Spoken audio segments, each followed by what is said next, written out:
definitely missed that noise. Hello everyone, and welcome back to the channel. You find me southbound, headed towards a car dealership in Cheshire to see off my Lamborghini. So yeah, bit of a strange way to introduce a Lamborghini to a YouTube channel. However, I have had the car for 9 months and it has now sold. So I'm going to kind of take you down, walk you around the car, give you my kind of true, honest opinion of the car itself, as well as a little bit of a walk around, talk you over the spec and show you the car in general. It is personally, in my humble opinion, the best spec'd Huracán EVO on the market, or off the market, should we say that, since it's technically sold. But nonetheless, join me in today's video where I walk and talk all things Lamborghini Huracán EVO.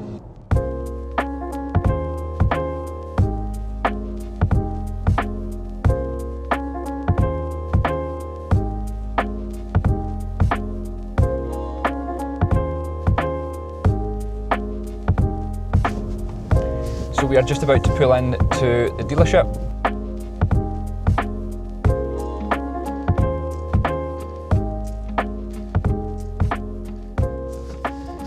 So we have arrived at the dealer. It's a bit of a grey and rainy day. However, it's time to go have a look and introduce you to the car, and also, yeah, give you a bit of a walk around, show you the ins and outs of the car. Let's go take a look. Okay, so here it is. My now sold Lamborghini Huracán EVO. I'll give you a quick walk around the car, show you the inside, talk you over the spec, because as I said, I think it's one of the best spec'd Huracans, and yeah, I hope you agree. So, got the keys. It's like a bit of a throwback, so a quick interior shot. I'll do another one when I'm sat inside it. However, the car itself is Grigio Lynx with a full satin PPF, as you can sort of see under the rain. And then it has the upgraded wheels, can't remember the name of them, but maybe I'll pop it up on the screen. Tints, of course, as well, because I feel like every car needs a set of tints. And yeah, here it is. Also the all-important glass engine cover. Let's go back inside. Maybe I shouldn't have sat in the car, because now I almost regret my decision.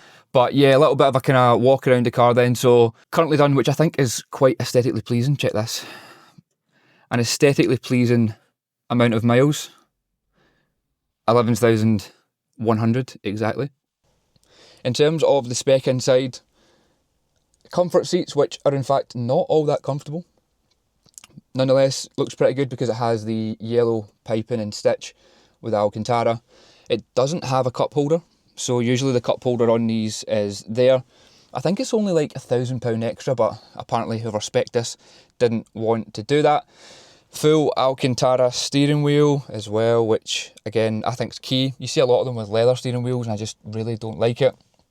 Other than that, these cars are pretty basic inside. It doesn't have the upgraded stereo or the upgraded sound system, which I was upset about at the start, but then I found out later that it's not actually that good of a sound system. You're better getting a custom sound system. Again, more on that in another video, so stay tuned for actually a lot more Lamborghini content than what you think. Even though I am selling the car, I do have a lot of content coming out from this ownership experience, from buying the car and selling the car, but also all the stuff in between. So yeah, make sure you subscribe and watch all the videos as they come out on the channel on this Lamborghini, plus obviously loads of different cars, but my personal user experience will be coming out very, very soon on this car, so stay tuned. I had to run back to the car and get an umbrella because this weather is absolutely disgusting. Anyway, umbrella is now in hand, back to the shots of the Lambo.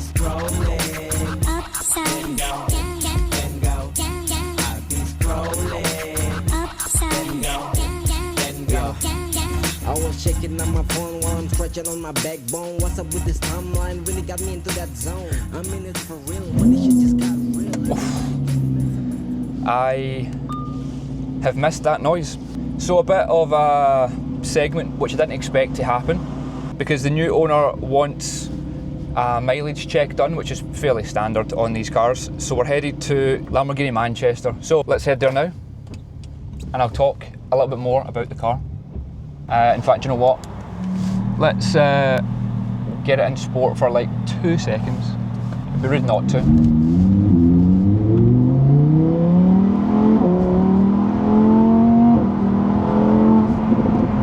This particular car then is the Lamborghini Huracán EVO, and it's the 4-wheel drive variant. So it comes in 2 different variants, being the rear-wheel drive and the 4-wheel drive.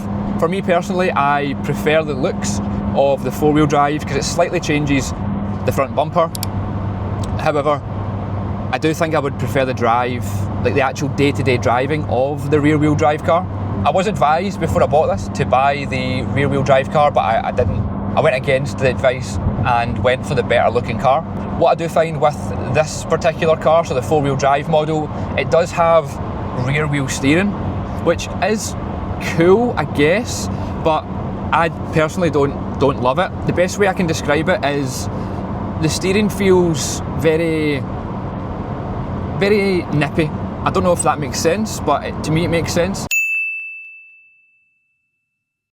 And it doesn't really give me a lot of confidence. So I have said this to a few of my friends before, and a few people that have asked about how the car is to drive. It's great fun, don't get me wrong, it sounds good, it looks good, it's theatrical, it's all the buzzwords that you would imagine are associated with a Lambo. But for me, it wasn't very confidence inspiring. So like I said, I came from a McLaren 600 LT, which was like a go-kart and very confidence inspiring. Whereas with this car, I don't know if it is to do with the rear wheel steering or whatever it is, or because it's 4-wheel drive, I'm not entirely sure. Just giving me my raw analysis, my raw personal opinion is it didn't give me a lot of confidence when I was having fun with the car. The actual ownership experience, from people looking at you whenever you're driving around, the noise, everyone wants to be your friend, everyone wants to chat to you and ask, you know, how's the car, what do you do for a living, can I sit in it, can I take photos, like that side of things is incredible. It's not for the faint-hearted, I would say. If you're the type of person that doesn't like a lot of human conversation, shall we say, maybe it's not the right car for you. However, if you do enjoy going to the petrol station, chatting to people, I mean right now as I looked, there's a guy staring at me to my left. Everywhere you go, this car gets attention, and I guess Lambos are known for being like the poser car, I suppose. It definitely lives up to its name, I'll tell you that for sure. Everyone stares at you. And I guess that is a pro and a con. For me, I've loved it. I love chatting to people about cars. I love letting, you know, people sit in the car, take photos, revving it, like just all the things that you would imagine or you would want to do as a kid. Having it on the other foot, it's super fun. Also, how funny is start-stop on a Lamborghini? I've always thought that was quite a strange thing, to save the environment in a V10 5.2 litre petrol supercar. Quite funny. And I think a more honest reason why I decided to sell the car, or at least why the car was put up for sale at the time, was it was winter, and cars like this are notoriously not that fun to drive during the winter, believe it or not. You can't tell today, but the weather is very wet, cold, windy, and just a very greasy day here in the UK. So that was another reason, and it's why a lot of cars like this go up for sale at this time of year, which for a seller can be not the best time, because you do maybe get someone wanting more money off the car, but then as a buyer, I think it's a perfect time to buy a supercar. For me, it was winter time, I wasn't using the car as much because of the weather, and I thought, you know what, let's put it for sale, let's see what happens. And yeah, thankfully someone has bought it, and it means it opens up the doors for me to then go shopping and look for my next supercar. So maybe that will be a YouTube series coming to the channel very soon. However, I've went the wrong way, which is less than ideal. Will we give it a little bit of noise? I feel like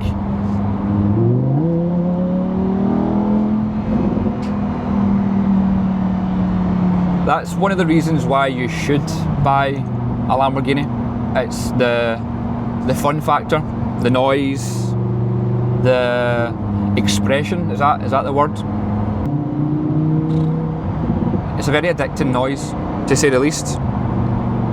You can't really beat a V10, can you? As I say that, I've just had the fuel light come on, which is, I guess, expected. And yeah, I've honestly really enjoyed having the car. It was purely the fact that I didn't use it as much. It was coming into winter, it was going to just sit in the garage, and I thought, you know what, I can maybe sell that, take the money out of it, invest it somewhere, or at least use that money to then go towards my next supercar. So hopefully that's helped you understand a little bit more on my decision to sell the car, and a little bit about the car itself as well, and the kind of Huracán EVO that it is, and this specific car. An overview for the car, I absolutely have, I think I've mentioned this a few times, but I absolutely have loved this car, and getting back into it today has kind of brought back a lot of memories that I've had with the car. And it's my first Lamborghini. It's not my first supercar, but it's my first Lamborghini, and it's been a memorable one. I couldn't have thought of a better car really or a better Lamborghini for me at this stage to jump into, and yeah, hopefully you agree. So we're just turning into the dealership now. If you have enjoyed this content, please drop it a like, drop it a comment, let me know your thoughts, your feelings, and if you would own, or if you think I'm just an idiot for selling this car, please let me know. Dropped off to Lamborghini Manchester. Let's have a quick look at what they've actually got in stock here, because they've got an incredible Temerario. I actually almost ordered one of these, which I might do a video on at some point. But this is the successor of that car right there. So it's quite cool to see two of them so close up, and how different the car is as well. This is incredible. This is the first one I've seen in the flesh. But yeah, V8 twin turbo, the new way of Lamborghini. And then this Urus SA, which again, what a spec. Fair play to whoever spec'd that at Lamborghini Manchester. That is a bit of me, I must admit. I do like that colour and that car. So anyway, I'm going to go inside here and have a peek at what's in store. And just like that, we are back in the Taycan, heading homebound now with a lovely, which I'm really looking forward to, 4.5 hour drive home. It does say 3 hours and 20 minutes, however I do need to charge this at some point, so yeah, that adds a bit of time to the journey.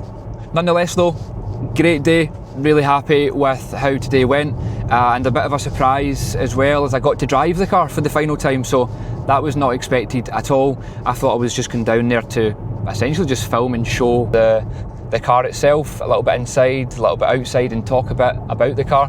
But thankfully, and again, thank you so much to the team at Warford Cars for allowing that to happen. And yeah, it was good fun driving the car for about 20 minutes, 25 minutes for that final time, although it did kind of make me regret my decision, but we'll move away from that, and we won't get too tied up in that. So on that note, cars then, I've now sold my Lamborghini. The obvious next question would be, what next? And it's a question I've been asking myself, because I really don't know what to do now. So as I said in the video, the idea behind getting rid of the car was the period in winter. So the UK is quite rough during the winter, or at least for a supercar, it's not the best. It's just wet, which means it's not that great to drive, and yeah, it's just not fun at all. So does it make sense to jump into another supercar straight away? I don't know, but on the other hand, I do feel like January, February is quite a strong time to buy a supercar for many reasons, purely financial. So sellers like myself are more likely to do a better deal on that car. So if you can find the car that you want for sale at that time, there's less demand to buy that car. So you're in a better position as a buyer to get a supercar like a Lamborghini at a better price. So there is that in the back of my head. I'm thinking, should I still actively look for something new? I'm just not sure. So I'm going to give it some time, have a few kind of looks on Auto Trader as always. For now though, we're back, we're in the Taycan, we're in an EV, which, questionable, but it's an enjoyable car. So with that being said, thank you so much for tuning in to today's video. I hope you liked this style of video and a bit of a welcome to the Lamborghini to the channel, but also a goodbye as well.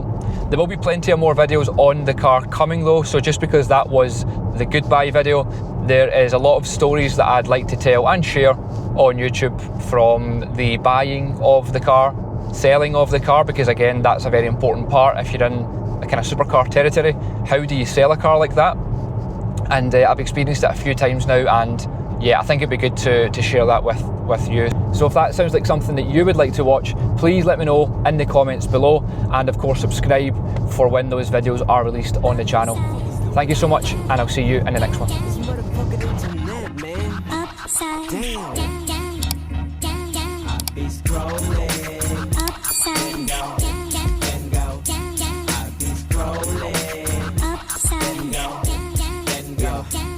I was checking on my phone while I'm stretching on my backbone. What's up with this timeline? Really got me into that zone.